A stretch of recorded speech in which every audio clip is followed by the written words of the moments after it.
Every one of us is tasked with bringing the world to perfection. This week's Parsha reveals a secret to help us do just that.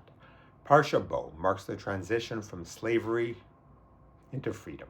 The Parsha starts with Jews as slaves to Pharaoh in Egypt and ends with the nation of Israel leaving with great wealth, just as Hashem had promised Avraham back in Parashah Lech Lecha. It's this idea of leaving with great wealth that I wanted to take a closer look at. What wealth are we talking about? In chapter 11, we read, "Let each man request of his fellow, and each woman from her fellow silver and gold vessels. Hashem granted the people favor in the eyes of Egypt." Who is requesting what from whom? If you read these two verses together, it sounds like the Jews were requesting the vessels from the Egyptians, and that is indeed the standard understanding. But the Chofetz Chaim suggests an alternate reading. He looks at the term fellow, in Hebrew re'ehu, from the root of the word friend. The Jews have considered their Egyptian neighbors as being friends. Sure, the civilian masses in Egypt weren't the ones holding the Jews captive. That was Pharaoh and his leadership. But just as in the Holocaust, it was the Nazis who were the main perpetrators of the horrors, but there were too many German and Polish civilians who were all too happy to play an active role. And on October 7th and in the 15 months since, it was Hamas who were mainly responsible for the horrors. But there were all too many Gazans who were happy to play an active role. You have to imagine the same was true in Egypt. Sure, it was Pharaoh who actively enslaved the Jews, but he probably found lots of willing accomplices amongst the masses. So it seems unlikely that the Jews could have considered the Egyptians as being friends.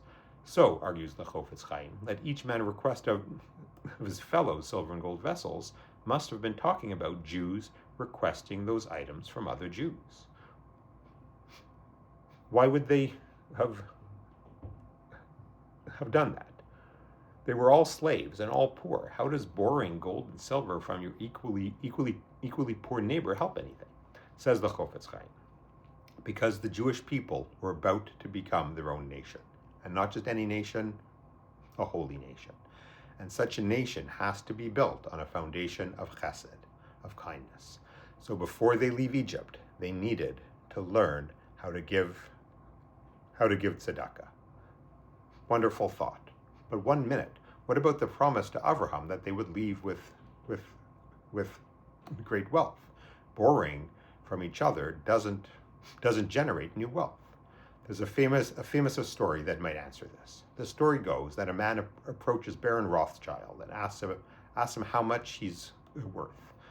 A bit of a rude question to ask, but they couldn't Google it back then. So if you wanted to know, you had to ask.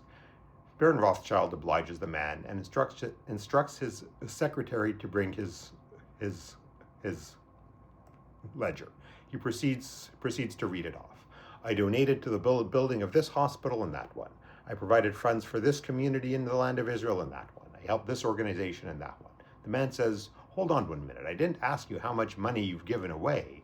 I asked you how much you're worth." Baron Rothschild responds, "My friend, the money I have isn't really mine. I could lose it in 1 instant.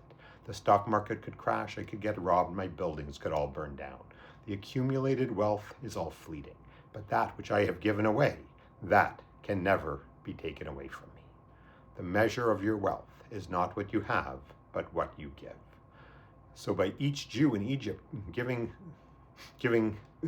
tzedakah to their fellow Jew, they all gained the wealth of performing that mitzvah. That is the great wealth that they left with. Chaverim, my friends, we live in a world that places great importance on the accumulation of wealth. We read the Forbes list of the richest people in the world, we criticize them for not giving enough charity. But the mitzvah of tzedakah is not only for the 500 richest people in the world, it's for each and every one of us. We translate the Hebrew word tzedakah as a charity, but that's a poor translation. Charity is when you take what is yours and give it to someone else out of the goodness of your heart. Tzedakah is more than that. Tzedakah says that the money in your bank account is not all yours. It all comes from Hashem, and when Hashem decides how much wealth you will accumulate in a given year, Hashem adds a certain percentage to that. that percentage is not yours. That's money that Hashem is giving you in trust to use for tzedakah. Tzedakah isn't given out of the goodness of your heart. It's given as an obligation. We all have an obligation to give tzedakah according to our means. Look around the world today. Look in your local community, in your city, in your country. Look across Israel. There are no shortage of organizations and people near and far who can use your support. Give to your synagogue. If you don't have one, join one. Support Jewish education in your community and around the world. Support the needy in your community and in Israel. So support Jewish communities in Israel. Israel is still suffering 15 plus months after October 7th. Support businesses in Israel that are suffering from the drop in tourism. Visit Israel and spend your money there. My challenge to each one of you this week is to find a new cause, one organization or one person that you have never given to before, and give. It could be giving a little change to someone on the street you've always walked past, or writing a 7-figure check to a worthy organization. The amount doesn't matter. It's the act of giving that generates wealth. There's no better way to accumulate great wealth, real wealth that will last forever. That's one thing we can learn from this week's Parashah. How will you step up this week to bring the world a little closer to perfection? Shabbat Shalom and Am Yisroel Chai.